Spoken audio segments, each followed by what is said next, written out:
안녕하세요. 일신사입니다.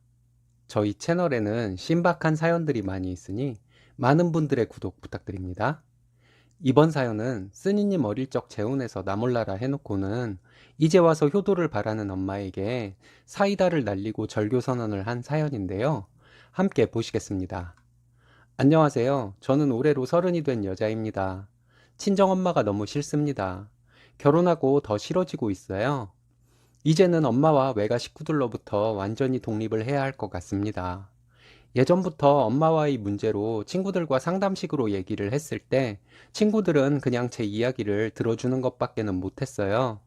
친구들은 평범한 가정에서 자라서 제 얘기를 이해하기조차도 어려웠을 테니까요. 선배들에게도 아주 많이 친해지게 되면 제가 자라온 환경에 대해 얘기를 해보기도 했었는데 그분들도 비슷한 경험이 없어서 그랬는지 저에게 도움이 될 만한 조언을 해주지는 못했던 것 같아요. 선배들의 조언 중에서 기억에 남는 것이라고는 너도 결혼해서 살아보면 엄마를 이해할 수 있을 거야 정도입니다. 하지만 제가 아직 결혼한 지 얼마 안 되어서일까요? 엄마를 이해하게 되기보다는 더 이해가 안 가고 화만 더 납니다. 남편은 이런 저를 이해는 하지만 앞으로 태어날 아기에게 악영향을 줄 수 있으니 안 좋은 기억은 잊고 엄마와 잘 지내도록 하자고 했었는데 이젠 남편이 저보다 더 적극적으로 엄마와 관계를 끊으려고 해요.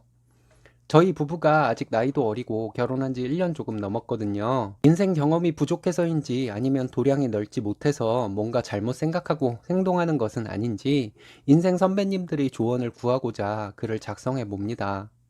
어렸을 때 엄마와 아빠는 자주 심하게 부부싸움을 했었어요. 장면만 기억나는 많이 어릴 적부터 부모님이 부부싸움을 할 때에는 고성과 물건 깨지는 소리를 들으며 공포에 떨었습니다. 부모님의 부부싸움에는 몸싸움도 있었고 서로 간의 폭력도 있었어요. 심한 날도 있었고 조금 덜 심한 날도 있었죠. 부모님이 부부싸움을 했던 이유는 제 기억 속에는 없습니다. 알고 싶지도 않아서 엄마나 아빠에게 물어본 적도 없어요. 그렇게 심하게 부부싸움을 하다가 부모님은 제가 10살 때 이혼을 했습니다. 부모님 두 분 모두 저를 데리고 있을 수가 없었는지 저는 13살 때 이모 댁에 잠깐 맡겨져서 살았습니다. 이모는 저에게 집에 있는 돈이나 귀중품에 손대지 말라는 말을 했었어요. 이모의 이 말은 정말 평생을 잊을 수 없을 것 같습니다.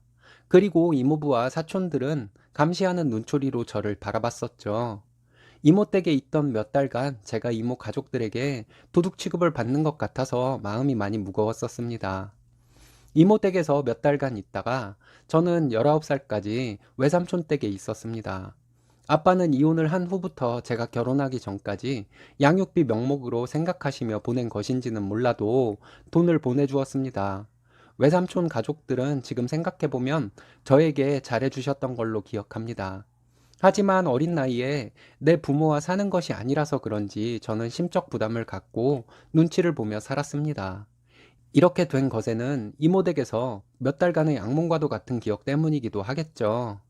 부모님이 이혼을 하고 이모 댁과 외삼촌 댁에서 사는 동안 외할아버지를 만나면 외할아버지는 저에게 화를 내며 아빠 욕을 했었습니다.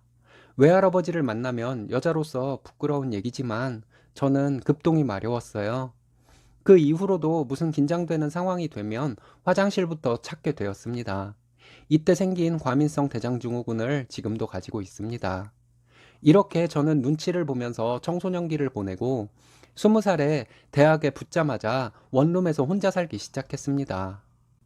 대학을 졸업하기 전까지 아빠는 자주 보고 살지는 않았지만 대학 학비와 생활비, 월세 등을 보내주셨어요. 저는 대학을 다니면서 아빠가 보내주는 돈으로 약간 빠듯해서 열심히 알바를 하며 대학 시절을 보냈습니다. 제가 직장을 다니기 시작한 이후부터 결혼하기 전까지도 아빠가 월세는 계속 보내주셨어요.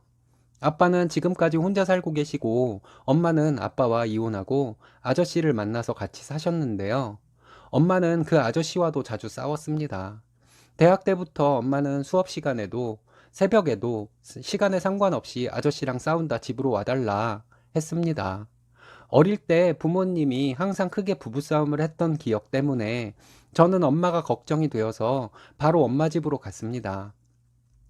집은 난장판이 되어 있고 고성이 오가며 싸우고 있는 엄마와 아저씨를 말리고 오는 것이 저희 일이 되어버렸어요. 너무 괴롭고 지겨웠습니다. 제가 이제 돈도 벌고 하니까 엄마에게 차라리 아저씨와 헤어지고 나와 같이 살자고 말한 적이 몇 번 있었는데, 그때마다 엄마는 한 번만 더 이 아저씨와 문제가 생기면 저와 살겠다고 했지만 그 이후에도 아저씨와 그렇게 싸우면서 함께 살았습니다. 언젠가는 엄마와 아저씨가 몸싸움을 하면서 크게 싸웠던 날, 제가 가서 싸움을 말리고 나서 엄마에게 펑펑 울면서 나도 남들처럼 평범하게 살고 싶다고 했습니다. 휴대폰에 엄마 이름만 떠도 이제 싸움 말릴 생각에 떨리기부터 한다며 아저씨와 헤어지고 제가 살고 있는 집에서 같이 살고 엄마가 직장 구하기 전까지 제가 용돈도 드리겠다고 말했습니다. 그때는 저도 너무 지겨워서 그렇게 하지 않으면 엄마와 인연을 끊겠다고 말했더니 엄마도 알겠다고 하며 아저씨와 정리하고 오겠다더니 며칠 동안 제 연락도 안 받았어요. 그리고는 거의 한 달 만에 연락을 해서 엄마는 아저씨와 다시 잘 지내기로 했다고 하더라고요. 그때 너무 화가 나서 엄마와 1년 넘게 연락을 끊었던 적도 있었습니다. 1년 뒤에 엄마가 사과를 하고 제 마음도 좀 누그러져서 엄마와 다시 연락을 하며 지내게 되었는데요. 저는 20살 이후로 고아와 같이 지냈습니다. 친가와는 부모님 이혼 후부터 왕래가 없었고요. 외가는 제가 부담스럽기도 했고 저를 부르지도 않아서 가지도 않았습니다. 엄마는 나를 낳아준 사람이니까 명절 같은 때라도 엄마를 보고 싶었는데, 엄마는 또 엄마대로 명절에 아저씨의 본가에 가야 해서 저는 명절이 정말 외롭고 슬펐습니다. TV에 나오는 명절 풍경과 가족들의 정다운 모습이 너무 보기 괴로워서 명절 내내 TV도 보지 않았어요. 집에만 틀어박혀서 명절을 보내던 저를 궁금해하지도 않고 연락도 없던 엄마였어요. 근데도 저는 그때 어려서 뭘 몰라서 그랬는지 엄마의 그런 행동에 별 불만이 없었습니다. 결혼 전까지 외로움과 동행하며 살았습니다. 외로움에 적응이 되었는지 가족들과 화목하게 사는 친구들이 부럽기도 했지만 외로움을 숨기고 혼자 나름 씩씩하게 살았던 것 같아요. 마음속 깊은 곳에 외로움이 숨긴다고 숨겨지는 것이 아니었는지 얼른 결혼을 해서 완전한 내 편, 내 가족이 빨리 생겼으면 좋겠다는 생각을 대학 시절부터 해왔던 것 같아요. 그러다가 좋은 사람을 만나 작년에 결혼을 했습니다. 누군가의 도움 1도 없이 제가 모은 돈으로 결혼을 했어요. 결혼 후에 정말 부담스러운 일이 생겼는데요. 결혼 전에는 저에게 아무 관심도 없고 연락 한 번 없던 외가에서 경조사가 있으면 자꾸 저희 부부를 부릅니다. 저에게 소리 질렀던 기억밖에 없는 외할아버지의 생신, 사촌 결혼식, 하물며 외가 김장하는 날까지 저에게 오라고 연락을 했습니다. 저에게 전화를 하면 제가 차갑게 거절을 했거든요. 그랬더니 남편에게 전화를 하더라고요. 그럼 저는 엄마에게 전화를 해서 그런 얘기를 나한테 해야지 왜 남편에게 전화를 하냐고 화를 내는 일이 반복이 되었습니다. 남편에게는 저희 성장 스토리를 대강 말은 했지만 외가와 엄마 때문에 힘들었던 것은 말하지 않았었어요. 그래서 그런지 얼마 전까지 남편은 저에게 힘들게 자랐어도 자식된 도리로 엄마에게 그러지 말라고 했었습니다. 남편의 말을 듣고 내가 못돼 먹어서 그런 건가 하는 생각도 했었는데요. 나중에 남편에게 모든 것을 말하게 되었습니다. 이모 댁에서 도둑 취급 받았던 것, 엄마와 아저씨의 싸움을 말리며 고통받았던 것, 나에게 돈을 보내주었던 것은 아빠였던 것 등을 남편에게 말하면서 서름이 밀려와서 엉엉 울었습니다. 내가 알아서 눈치를 본 것이지 나에게 눈치를 주거나 하지는 않은 외삼촌에게는 죄송하지만 외가 식구들을 비롯해서 엄마까지 아무도 보고 싶지 않다고 남편에게 말했어요. 그리고 내가 부담스러워하는 것 뻔하니까 나에게 전화를 하지 않고 자기에게 전화를 해서 거절하지 못하게 하는 엄마의 행동도 정말 싫다고 했습니다. 그날 남편도 저와 함께 많이 울었습니다. 제가 엄마와 외가를 대하는 행동에 의구심만 가질 것이 아니라 저희 마음을 진작 물어보고 했어야 했는데 그렇게 못해줘서 미안하다며 남편은 울었습니다. 그리고 얼마 뒤에 있을 저희 이모 환갑에 가자고 하더군요. 가서 엄마와 확실히 얘기를 하고 오자고 했습니다.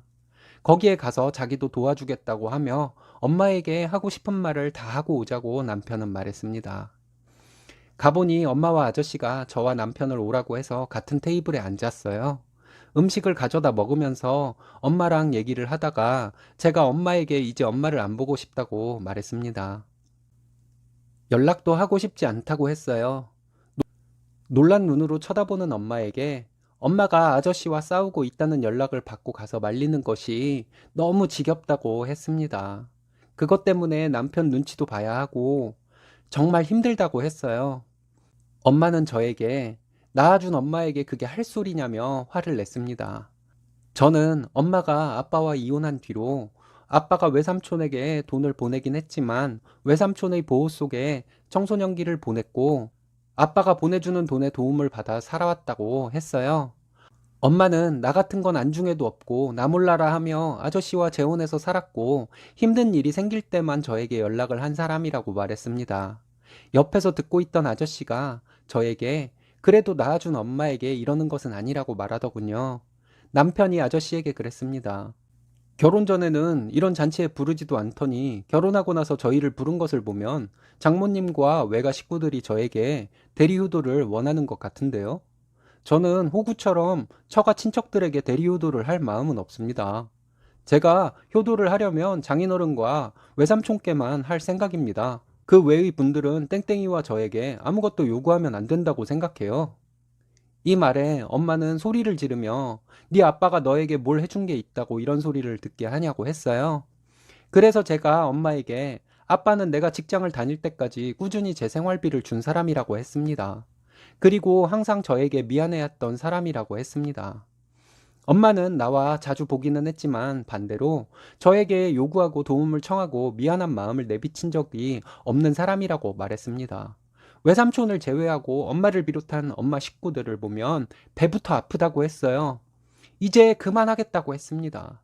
남편도 옆에서 저와 잘 살 테니 엄마도 아저씨와 잘 사시면서 저희에 대한 관심은 끊으시라고 했습니다. 이제부터는 엄마에 대해 신경 쓸 시간에 아빠에게 더 자주 연락하고 찾아뵙고 할 것이라는 말과 함께요. 그렇게 말하고 저희 부부는 집으로 돌아왔습니다. 침울에 있는 저를 위해서 하는 말인지 남편은 뷔페에 가면 육회 2접시와 초밥 2접시는 기본으로 먹어야 하는데 저 때문에 한 접시도 제대로 못 먹었다고 툴툴거리더니 조만간에 아빠를 모시고 뷔페에 가서 제대로 먹어야겠다고 하더라고요. 그냥 시원하기만 하고 별로 침울하지도 않았는데 나름 배려한다고 하는 남편의 말에 더 시원한 느낌이었습니다. 그 후로도 엄마에게 아직은 연락이 오지 않고 있습니다. 아빠와 외숙모에게는 저와 남편이 간간히 전화를 드리고 있는 상황이고요. 저희 부부가 경험이 부족해서 너무 감정적으로만 생각을 한 것이 아닌가 하는 생각도 들어요. 하지만 엄마와 통화를 하지 않고 외가에 무슨 일 있다고 불려가지도 않을 생각을 하니 마음이 편합니다. 제 하소연 들어주셔서 감사합니다. 저와 남편이 잘못한 것이 있으면 말씀해 주셨으면 해요.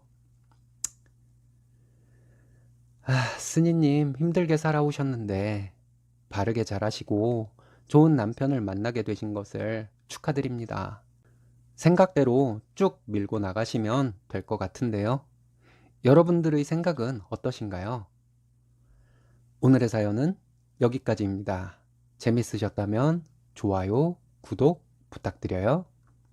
일신사는 여러분들의 사연으로 제작됩니다. 많은 사연 제보 바랍니다. 여러분들의 사연은 아래 메일 주소로 부탁드려요.